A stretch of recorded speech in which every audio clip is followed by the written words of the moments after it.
For those who don't know me, Victor is my advisor. I've got about 3 years left. And I'm going to talk about this work with Victor, which was basically motivated by us trying to understand this self-normalized estimator with variance reduction when we are using this particular estimator when doing important something. Okay. So one slide of boring setup. The target integral that we are going to do important sampling with is mu. There is a density P, and the key aspect is that we only know P up to a normalizing constant, as many previous talks, I believe. And this normalizing constant is ZP. And everything is nice, absolutely continuous with respect to the back magic for those who care. Okay.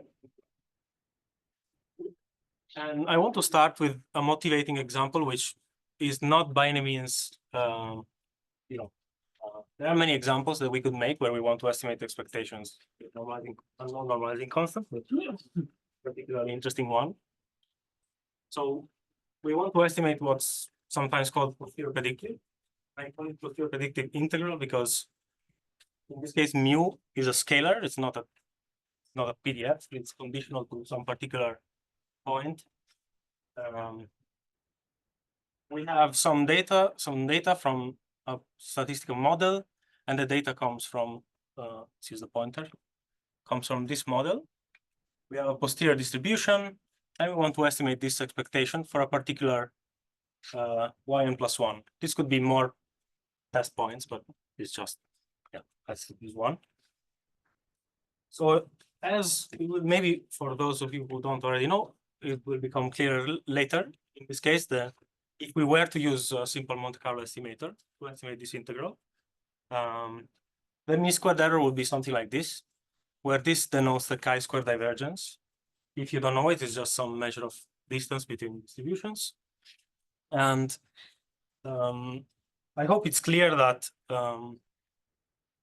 if we have something like a misspecified model for the new test data point, or it's some kind of outlier, then it might not be such a good idea to sample from the true posterior.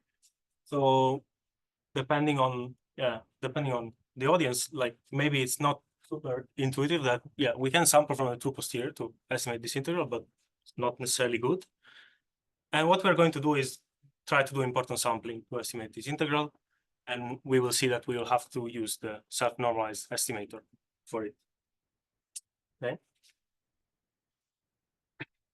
So a bit more about the setup. We assume that the test function is non-negative, which means that, of course, the true integral is also non-negative. And let's look at some preliminaries about important sampling to arrive later at the self-normalized estimator. When we know the normalizing constant, we would normally use this unnormalized important sampling estimator, UIS, which has just some standard importance weights. This time on the conference, we are all familiar with this. And this estimator is nice because the mean square error of this estimator has a nice simple expression, and we can interpret it with this chi-square divergence again, right? So there is an optimal proposal, Q star, that if we were able to choose our proposal Q as Q star, we would achieve zero variance. Of course, we cannot do that because if we were to use Q star as proposal, it involves the true quantity mu.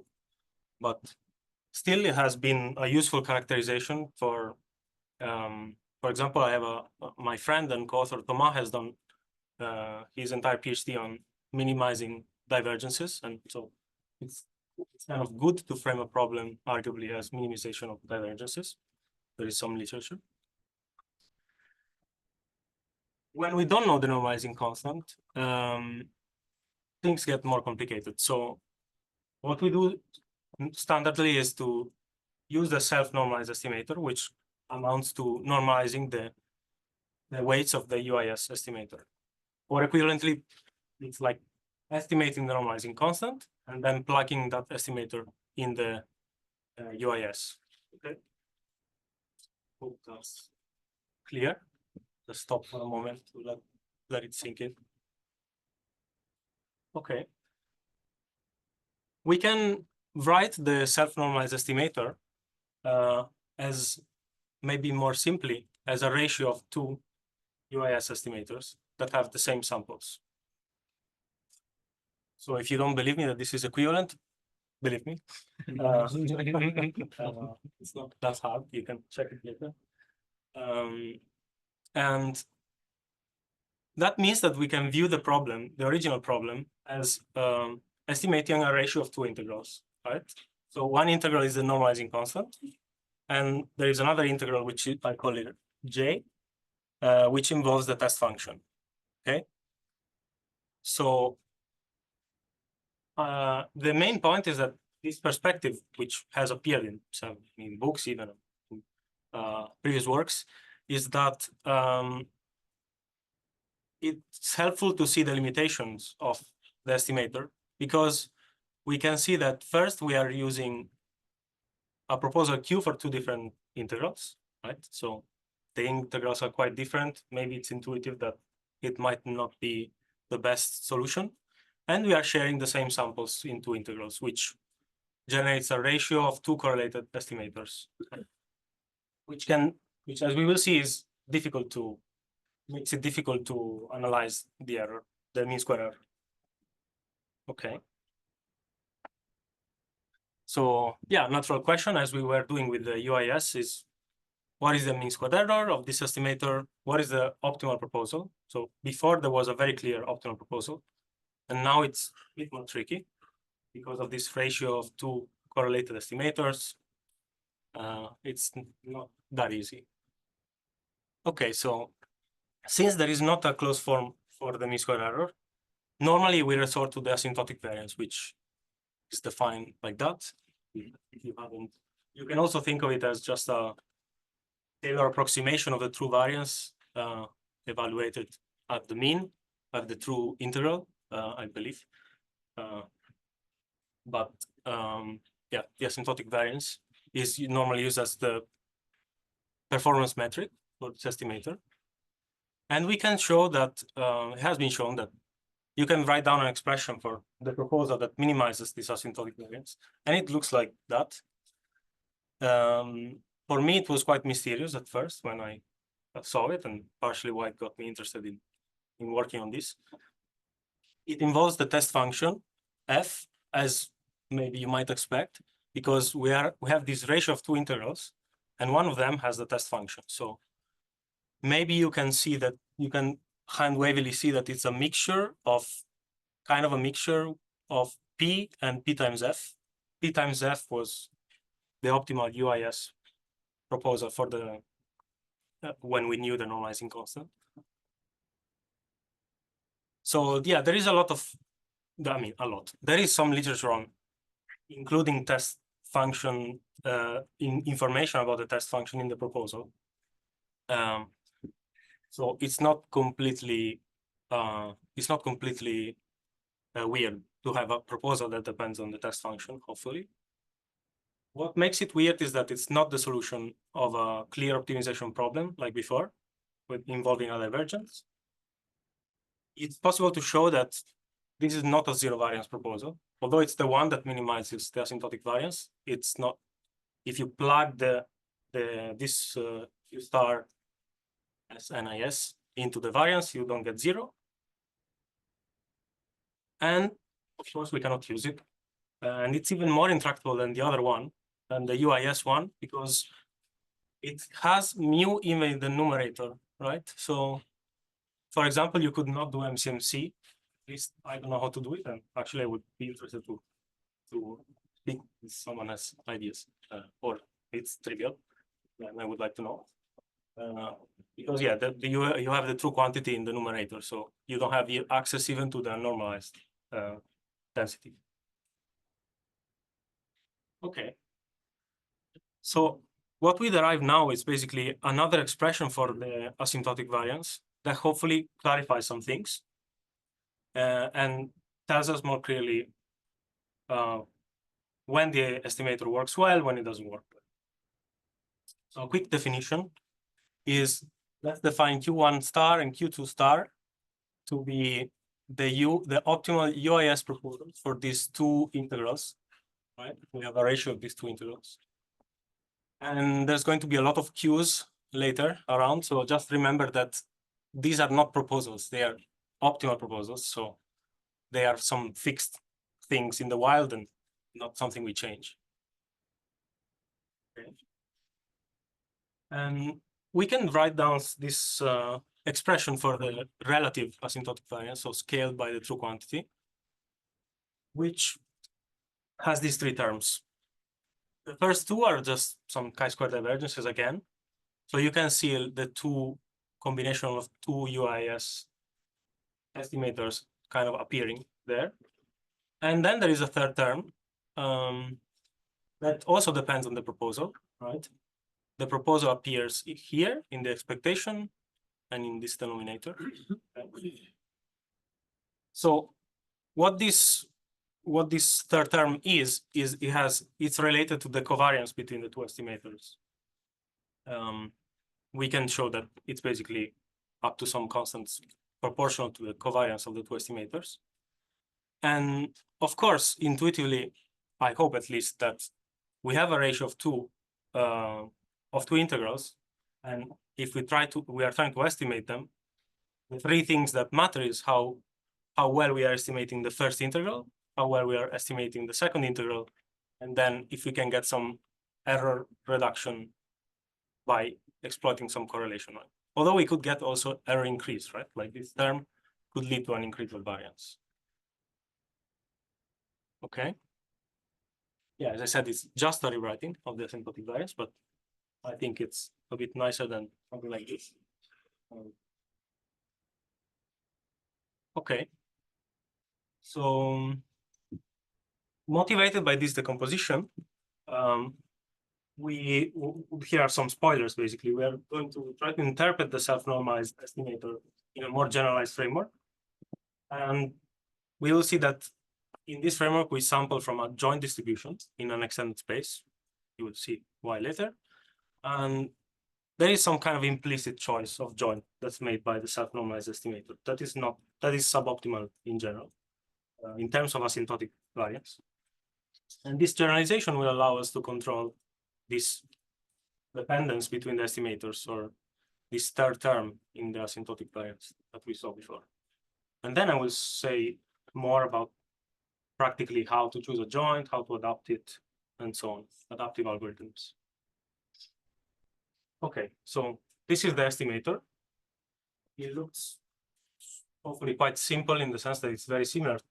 It's basically the same as the one before of the self-normalized estimator, except that we are sampling from a joint distribution in twice the dimension of the original space, right?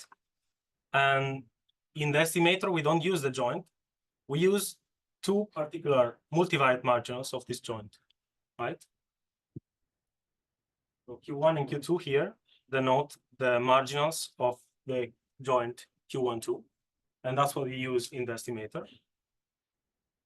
There are ratio estimators with two proposals in several works before. Even I found one in 1987.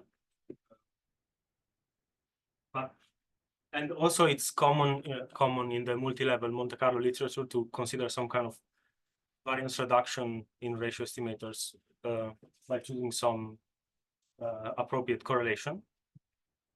And here we are trying to combine these ideas and use them in this particular setting and have a more general framework, actually. Okay. So as I said before, my promise is that with this generalized framework, we can control these three terms of the asymptotic variance. So what I write here is just the asymptotic variance decomposition for this estimator. And of course, it recovers the previous one of the self-normalized estimator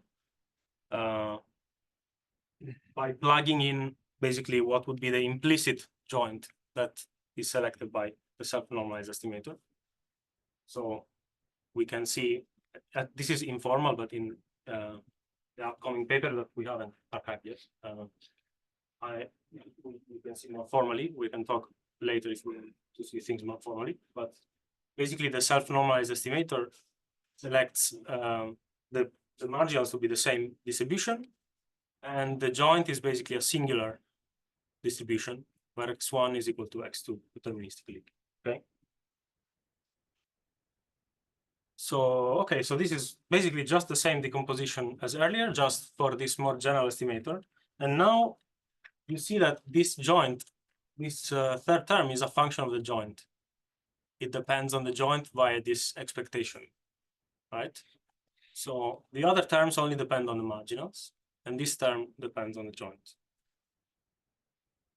And of course, where I'm going next is how to select a joint to have maximal asymptotic variance reduction. So how could we define an optimal joint in a similar sense as in the self-normalized estimators? So, asymptotic variance reduction. Someone else gives me two proposals, Q1 and Q2. So they are fixed. That's important.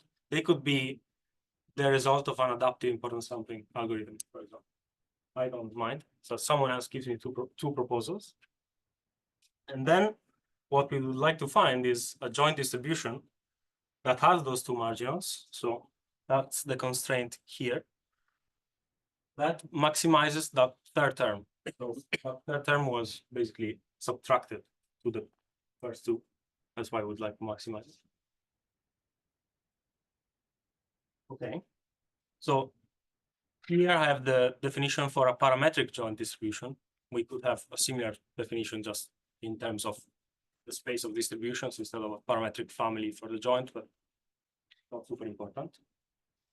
The question is how we perform this constrained optimization, because how do we take a joint distribution and modify its parameters even iteratively, but we want some specific fixed marginals, and potentially we would like marginals of different parametric families. Why not? Okay. So now I've talked about the generalized estimator, where we sample from a joint, and I've shown it has a variance decomposition similar to the one of the self-normalized estimator. And now I'm going to focus a lot on how to construct and adapt this joint distribution so that we can get something practical for this optimization problem that I just shown you, that defines this optimal joint distribution. Okay. So a little detour all about these joints is we want to have fixed marginals. So how do we sample from a joint with fixed marginal distributions? Let's take a concrete example. Our joint is a Gaussian. We split it into two parts, right? Those are the marginals. And then there is this cross correlation parameter, this matrix S sub C. In general, we have some joint that has a parameter theta, and then we split the parameter in three parts, the ones of the marginal and the remaining parameter, which has a C. It's sub C because we interpret that as the parameters of some implicit coupling. And in this talk, coupling means a distribution on the 0,1 hypercube of dimension 2 times the original dimension that has uniform margins. So for dimension equal 1, it's a copula. For dx greater than 1, it's not a copula. It's just a generalization. Okay, if you know what a copula is. If you don't, it doesn't matter. So why is it useful to see these parameters as the parameters of a coupling? Because it's going to help us in sampling from a joint while keeping the marginals fixed. So a procedure to sample from a joint with fixed marginals. First, sample from some coupling. Let's assume you know how to do that. So you are able to sample from some coupling, okay? And then you transform these samples that live in the hypercube, 0,1 hypercube, with a generalization of the inverse CDF. If you like, you can just think of it as the inverse CDF, right? If you're familiar with. They're called vector quantiles. And they are the inverse CDFs corresponding to Q1 and Q2, which are two fixed marginals that someone else has given to us. Okay, so the resulting distribution are those two marginals, and there is some dependence because these two U1 and U2 from the coupling, they are not independent. So what that means is that by changing the coupling, we can change the joint without changing the marginals, right? In this procedure, we just we sample from another coupling, we transform, we leave step 2 unmodified, and we would get a different joint distribution. So it's a way to explore the space of possible joint distributions without changing the margins. And this is what we are going to use in our estimator, basically. And for those who like theory, maybe you might guess, okay, maybe there are some joint distributions with fixed margins that we cannot express this way. There is a recent paper that derives this general vector scalar theorem, which is if you know what scalar theorem is, it's a theorem for copulas of how to express joint distributions in terms of couplings. Okay, we can talk about that later in the poster if you want. But the key point is that this is a quite general concept. Okay.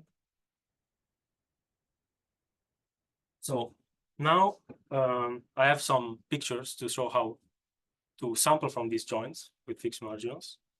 So here we are going to use familiar objects like inverse CDF transformations. No strange vector quantiles. So just focus on if you just focus on this last column, ignore the other ones for now, please. We see that you have two joint distributions, right? They have exactly the same marginals. This is a Laplace distribution actually. And this is a Gumbel, okay? But obviously they look quite different, right? So what's changed in these two distributions? Well, what's changed is the coupling, right, associated to that distribution. And the coupling associated to that distribution is the one in the middle column. So this distribution has this coupling, and this distribution has that coupling, okay? So as long as this is the promise I made before, you change the coupling and you leave the marginals fixed, you get a different joint. You can explore the space of joints by just changing the coupling. The way I generated this plot is, again, if you leave me that I can sample from this coupling, I get a sample from this coupling, I transform the first component with the inverse CDF of this Laplace, transform the second component of the inverse CDF of this Gumbel, and I get this plot. So all that's left is how to sample from the coupling. Or even how to choose a coupling, right? Like it's not like you will find many parametric distributions that have uniform marginals in the unit square or unit hypercube. So one possible way, and I want to emphasize this, that's one possible way, is basically to extract the coupling from a known multivariate distribution, right? So for example, here in the top, what I've done is I took just a Gaussian, correlated Gaussian, and I transformed these samples from the Gaussian to live in the unit square. After I've done that, that's how I got this coupling. And similarly for this coupling, the way I got samples from this mixture of two Gaussians. I've transformed them to the unit square, and that's how I got the samples from the coupling. Okay. And we know how to sample from Gaussians or how to sample from mixture of Gaussians. So how do you move stuff to the unit square? You just apply this inverse CDF theorem, but the other way around, right? So you plug the samples of this multivariate normal into their own CDF so that they have marginally the 0, 1 marginals, okay? Okay. Any questions at this point? Oh, okay, I'll go ahead. And now I'll focus, now that I told you how to sample from our joint distribution, I'll tell you how to basically try to solve this optimization problem that I defined before. So adapting the joint distributions. But before going into that, you might wonder, why do we need to adapt? Maybe there are some existing choices of coupling that are good enough. For example, in the self-normalized estimator, we share random numbers, right? This technique is called common random numbers. It's very well known in variance reduction literature. That's one possible solution. You could get independent random numbers, U1 independent from U2. You would have a factorized joint distribution. There are other choices that I haven't written down for time purposes. And it's possible to show that, for example, the common random number coupling can be optimal, again, in the sense of asymptotic variance reduction, in some very restrictive cases that I'm not going to elaborate much. But in general, we don't really know what's the optimal coupling. And that's what motivates us to design a coupling that can be iteratively optimized, adapted. And what I've done here, I've rewritten the original optimization problem in terms of the coupling directive, right? So if you remember it, it was a constrained optimization problem of a joint that has fixed marginals. And now that I've rewritten it in terms of the coupling, it's kind of a standard stochastic optimization problem, maximization of an expectation, because it's constrained by design. Like once, provided that you give me a parametric coupling, some parameters, then we can just target this optimization problem. It's constrained by design. Okay. Any questions? Yeah. I'm just a bit confused by this criterion because it looks like a chi-square distance between the joint distribution you're using, but towards the target where Q1 star and Q2 star are independent. But is it clear that that's the best thing to do? You might want to try to get a positive correlation between the numerator and the denominator of your importance sampling estimator. So this criterion is going to zero. It will be zero if you manage to get coupling where Q1 is almost Q1 star and Q2 equal Q2 star. But maybe it's not the only way to get low variance estimators, no? Yeah, so Because you might want correlation anyway between the two. so actually, we don't want this. So let me go back to a few slides. This term is that part. That's the part we're optimizing. I didn't include the -1 because it doesn't matter in the optimization. But if you make this equal to 1, when you have which happens when these two are equal, then it's, of course, like if you have the optimal marginals, you're minimizing these first two terms and you have a zero variance estimator, right? And there is, in fact, a previous work that says if you have the optimal marginals, you have perfect estimators above and below, and you don't need to correlate anything, right? But the whole point almost is that we cannot have exactly the optimal marginals. Okay. So as soon as you deviate a little away from them, you can get, not always, but you might be able to get variance reduction from this term, right? The theta you're talking about is also a parameter only for the coupling. That's why it you maximize C in terms of theta just to get the best coupling, but Yes. do things differently for the parameters of Q1 and Q2. Yeah, the marginals are fixed. Okay. They are fixed from the beginning. So you assume that someone has given you two marginals, and maybe they are as close as they could from the two optimal marginals, right? And then you just want to improve from those. In some cases, it might be that you cannot improve. It still looks like you lose the the possibility or the opportunity to get some kind of positive correlation between the numerator and the denominator. No, that's what we are doing. Like we are trying to introduce correlation essentially by adapting this coupling. It could be positive correlation or In the proposal, but it looks like the target is okay. we can talk about. Yeah, okay, I see your point. But okay. basically, my promise is that as long as Q1 and Q2 are fixed, Different from and different from the optimal ones, but I think that's reasonable. Otherwise, there's nothing to do. okay. Then you are able to get improvement by minimizing this term.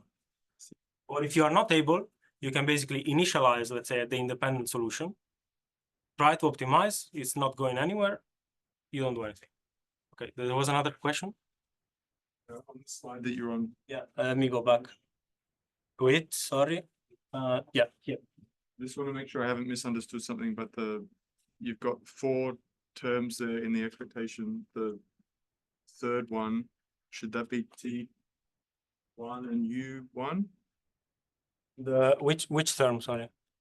Yeah, there's this T2 there appears 3 times. Sorry, this should be T1 and U1. Yeah, it's symmetric. Yeah, that's typo. And just so F is in Q2 star. The F, the target, the test function is in Q1. Q2 is a denominator. Q1. Yeah, I could have left P, like the P for the Q2, but because we can basically target any ratio of 2 integrals, it's a bit more general to have 2 optimal zero variance distributions. Yeah. Also, you might see that it looks like we have to evaluate this Q1 star like to compute this objective, but because it's maximization, we can ignore the normalizing constants. Yeah, that's another point.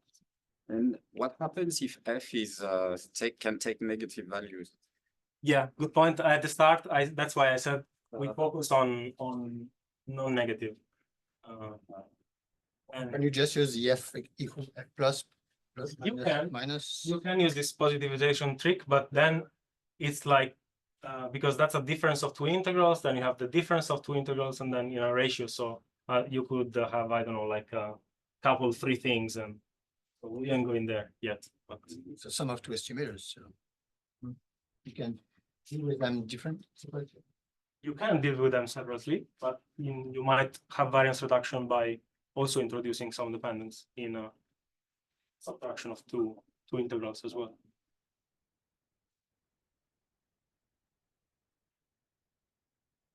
Okay, how much time I have?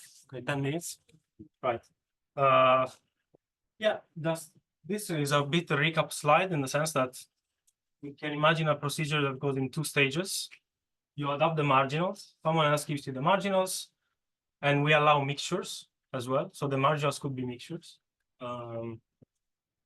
So maybe it's not a great idea actually, but I wanted to mention SMC somehow. So you could put KDE, like you could have your samples from SMC, right? And then place some kernels around those samples. That would be a mixture that approximates the target somehow, and use that as a marginal. Why not? To do it for both the 2 integrals. And in step 2, yeah, we adapt the coupling. So these 2 steps are decoupled. No. For this paper, one possible optimization method that you can use, since it was a maximization of an expectation, it's very natural to use first order stochastic optimization. Details don't matter that much if you're not already familiar, but it's basically, yeah, this iterative process where we estimate the gradient of an intractable objective with some unbiased estimate, and we choose the step sizes according to some conditions, and there are some theoretical guarantees for convergence to a stationary point. Okay. Now I show you a little, quite simple example but I hope it's illustrative. Now I assume that my joint distribution, proposal is actually a Gaussian. So not only it has a Gaussian, multivariate normal coupling, but the marginals are also Gaussian. For example, you could see this as estimating this posterior predictive integral that I mentioned before in the context of Bayesian linear regression, where everything is Gaussian.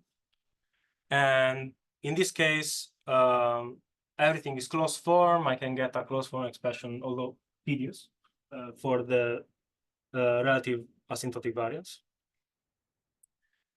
And our coupling, which is basically part of this multivariate normal, has a single has this parameter that is a matrix S, and that's what we want to change. We want to look at the objective function as a function of this matrix somehow. Okay, so now, and the takeaway basically, even if you don't want to pay attention to the next plots, is basically that even in this kind of simple example, the problem is kind of non-convex in general. I don't think it's possible. I haven't managed to make it convex with a formulation, because basically you can parameterize things in terms of the precision matrix, but then the marginals change. So in general, I believe it's not convex. And the optima can be also anywhere in the space, in the sense that it's not always optimal to have independent, two independent distributions, or maximally like sharing the same random number and so on. Okay, so here is the plot. Yeah, there's a lot of information, so let me unpack it. We have that the optimal targets here are two Gaussians that are with independent dimensions. And then the proposals are also two Gaussians with independent dimensions, right? And the proposals need to be wider than the targets. In the important sampling, you want something that is more spread than the targets. And in this plot, I show the exact value of the relative asymptotic variance of the estimator as a function of this coupling parameter. It's a matrix. So really what I can show is how it varies in terms of the two eigenvalues of this matrix, which have to be between -1 and 1 to keep positive definiteness of everything. Okay. It's true that the error is also a function of the eigenvectors of this matrix, but I cannot plot that, so I just took some random eigenvectors. And the main point here is that, for example, the independent solution, having a joint a Gaussian as proposal that has two independent marginals, it's here in the center, and it's not the optimal solution, right? The optimal, you can see it's somewhere around here. And the self-normalized estimator, note that first of all, it cannot use two different marginals. So it's even a bit hard to say exactly like how to compare to it. Like you have to choose one, but only one distribution, and decide that's what you're sampling from. And it corresponds to using, as I said before, this common random number. So sharing the same random number, there is a singular joint in the extended space, which corresponds to one of the corners of this parameter space, because the corners of this parameter space is when the overall matrix, this matrix, has low rank,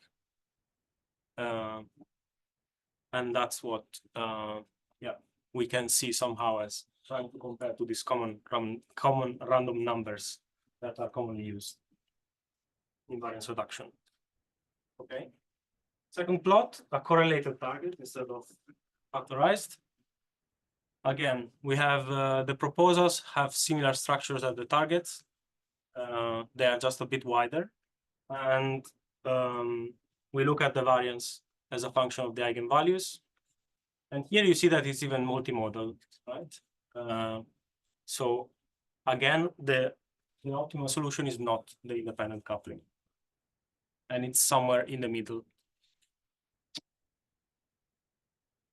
Maybe I should have shown the exact expression for the relative asymptotic variance, but it's very messy, so it was almost fitting in the slide. Right, so some conclusions. We conceptualized this self-normalized estimator as a special case of sampling from a joint. And from this decomposition, variance decompositions that we derive, we propose a particular way of constructing a joint such that you can vary it while keeping the marginals fixed. And yeah, we propose a concrete objective to use for the adaptation of the coupling. Yeah, I can talk about more connections with the literature in the poster session if you want, or anything else. Yeah, I would love to chat in the poster sessions.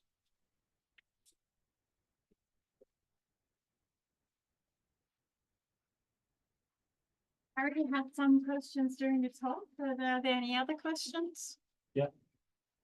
Given the shape of your ratio of important sampling,